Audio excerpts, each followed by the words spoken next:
Tengo el gusto de saludar, hace mucho que queríamos hablar con él, siempre es un gusto entablar conversación con una persona inteligente y además clara en la expresión de sus conceptos.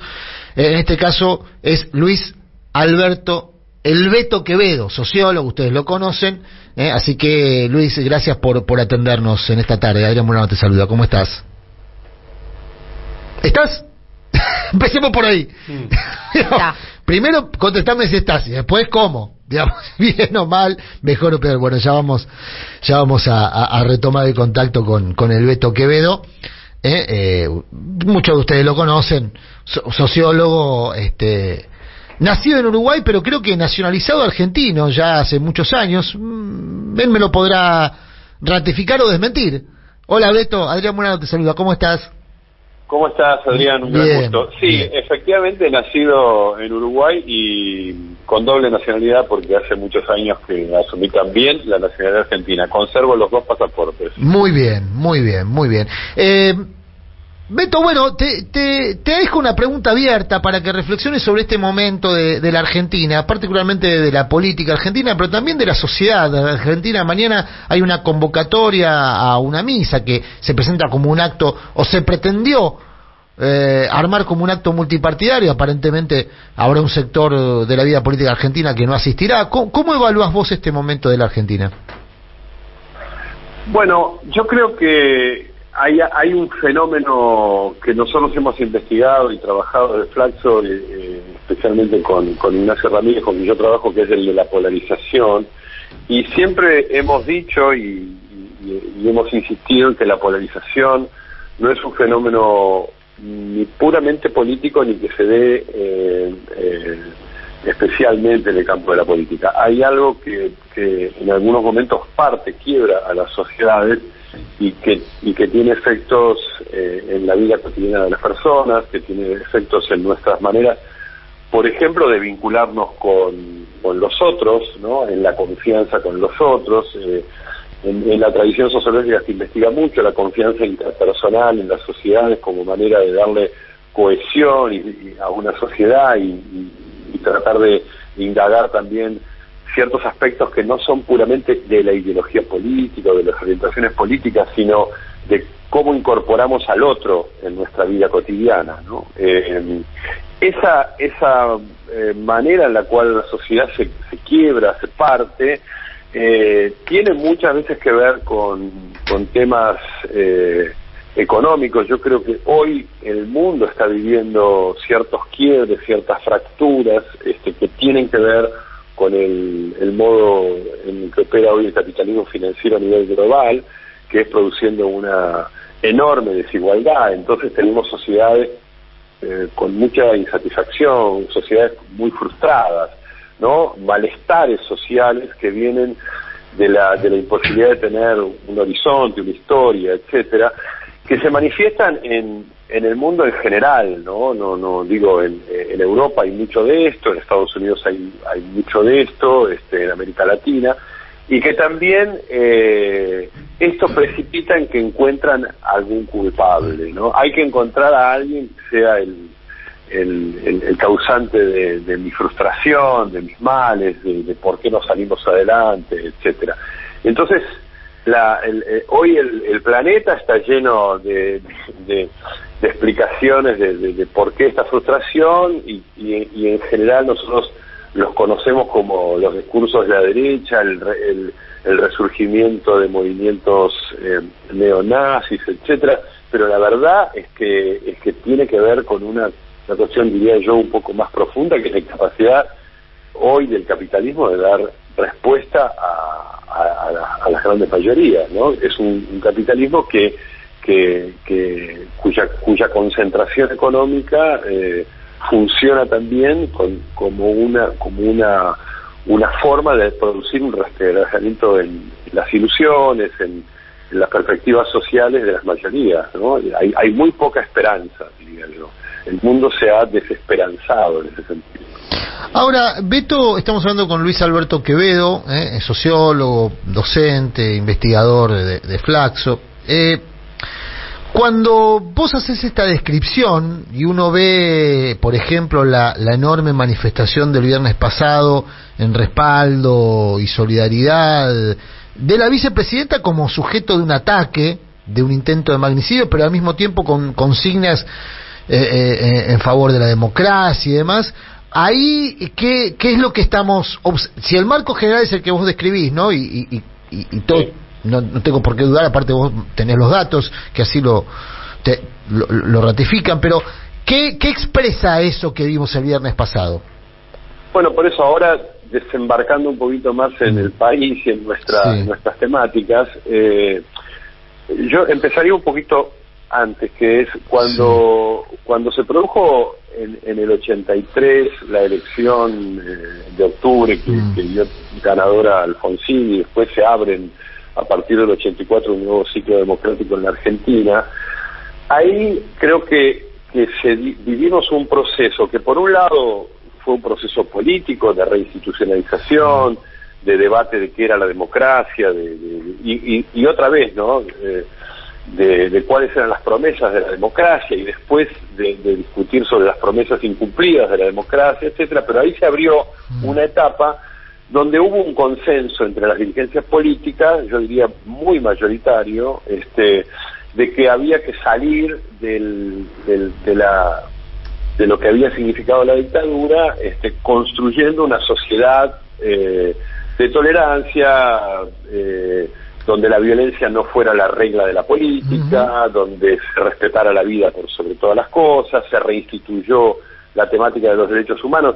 Yo que he investigado bastante el tema de los derechos humanos, siempre, incluso alguna vez escribí algo sobre esto, que en la Argentina no había una tradición de los derechos humanos hasta ese momento. Fue ahí en el 82, 83, 84 que se empezó a construir una cultura de los derechos humanos en Argentina, no porque no existieran organismos, la Liga Argentina por los Derechos Humanos es de la década del 30, pero me parece que eso le dio además una perspectiva a la democracia, una perspectiva ética a la democracia, ¿no? Los derechos humanos funcionan así.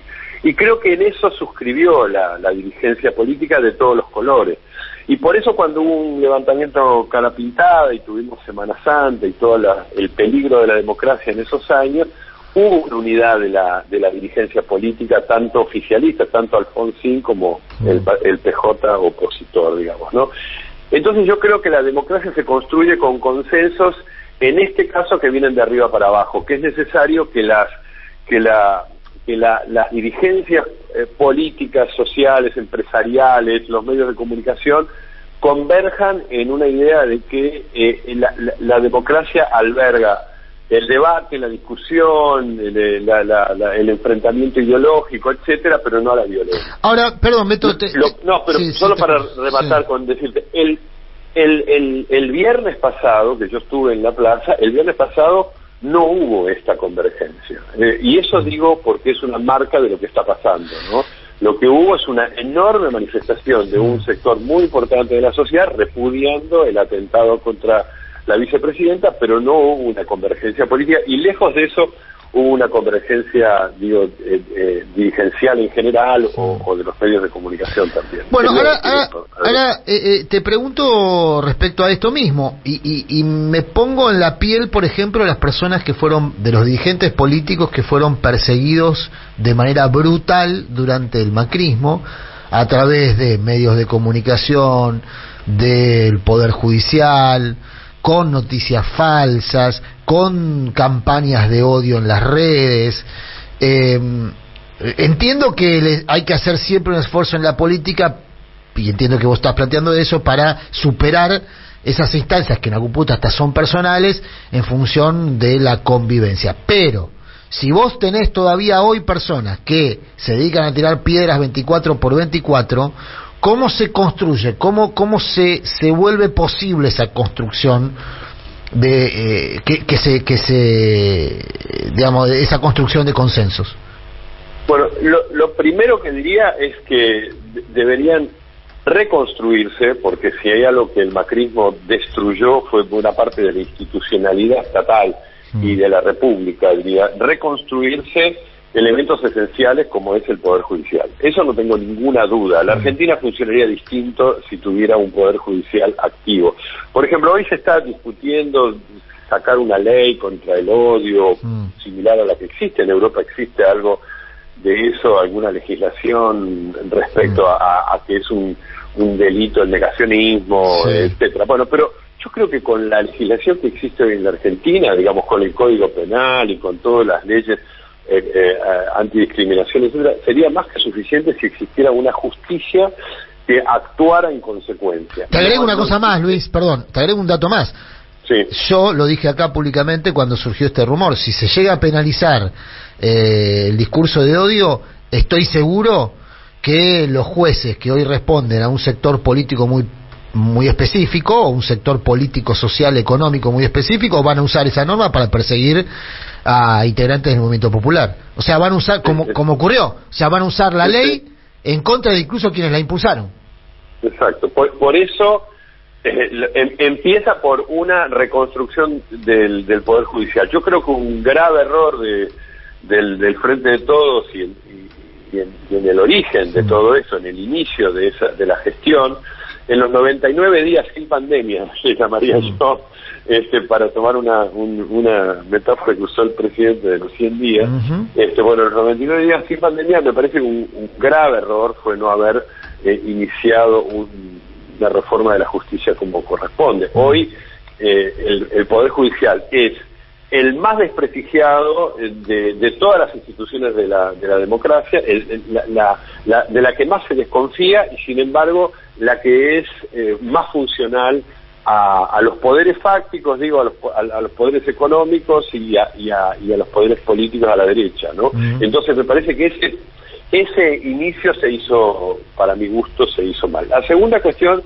que diría de lo institucional es que yo creo que Alberto Fernández tuvo un propósito en el inicio que fue una especie de intento de superar la grieta, ¿no? Yo creo que él lo tuvo y legítimamente tenía derecho a tenerlo. Pero fue muy rápido que la derecha no abogaba por lo mismo. No hubo que esperar 3 años para esto. Fue muy, muy inmediato que, por ejemplo, la derecha seguía encontrando, Juntos por el Cambio, los dirigentes políticos, Patricia Bullrich fue elegida presidenta del PRO muy, muy tempranamente ahí y no ha cambiado mucho su opinión, al revés, yo creo que la ha radicalizado, que no es ese el propósito que tiene. Entonces, la construcción política esa no funcionó. Entonces yo creo que lo único que queda es reconstruir instituciones que traigan algo de certezas, y por eso insisto en que para mí el punto más grave es el tema de la justicia. Si la justicia no fuera lo que es, podría haber muchísimas más acciones institucionales, vuelvo a decir, institucionales, que detuvieran algo de esta oleada de violencia que para mí va a continuar. Y la justicia es la que durante el macrismo justamente hizo lo contrario, ¿no? Como decís vos, hubo persecución, encarcelamiento, estigmatización. Cuando Patricia Bullrich era ministra de Seguridad, se metió preso a pibes por hacer tuitear. Un tweet, por tuitear. Bueno, y estamos hoy defendiendo o minimizando o ridiculizando incluso con esta cosa de que son marginales, lúmpenes, a quienes trataron de matar a la vicepresidenta. Entonces, estamos en una Argentina quebrada, en una Argentina donde hay una parte de la dirigencia política cuyo negocio es la polarización y la grieta, cuyo discurso es ese, y una justicia que avala eso. Entonces, realmente es muy difícil salir de este laberinto, ¿no? Muy bien. Beto, te agradecemos mucho este ratito. ¿Seguís al pie de la parrilla o no, o ya no? Lamentablemente no, desde hace un tiempo, porque no funcionó. No funcionó, pero no, era riquísimo. No te supimos apreciar, Beto. ¿Te puedo decir una cosa? No. Puedo decirte lo siguiente. Fui muy gratificado con yo lo hice, ese emprendimiento gastronómico lo hice con con dos amigos argentinos y un uruguayo. Lo hicimos con mucho amor y mucho cariño y salió muy bien desde el punto de vista de que a la gente le gustaba muchísimo ese lugar. Siempre lo tuvimos con mucha gente funcionando, pero no funcionó como negocio. No funcionó como igual, es difícil, no soy gastronómico, o no, Patlayán, acá tenemos... Bueno, hay que saber, es muy difícil. Encima para administrarlo. Hay muchos agujeros negros. Exacto, es muy difícil, y escuchaba la otra vez a Cabito explicar, que es un experto en eso, la complejidad que tiene la gastronomía desde el punto de vista administrativo. Pero bueno, si sirve como consuelo, inolvidable para mí, el mejor boniato que probé en mi vida lo probé en La Celeste. Es con una miel y mostaza extraordinario. Se ponía encima. Quise imitarlo y nunca lo logré. Mirá que lo pruebo y no lo logro. Algún día te voy a llamar para que me pase. Al plomo. Boniato al plomo con miel y mostaza, una cosa extraordinaria, el mejor que probé en mi vida. Extraordinario. Gracias, Beto. Lo guardaré en el corazón. Un abrazo. Un abrazo grande. Chau.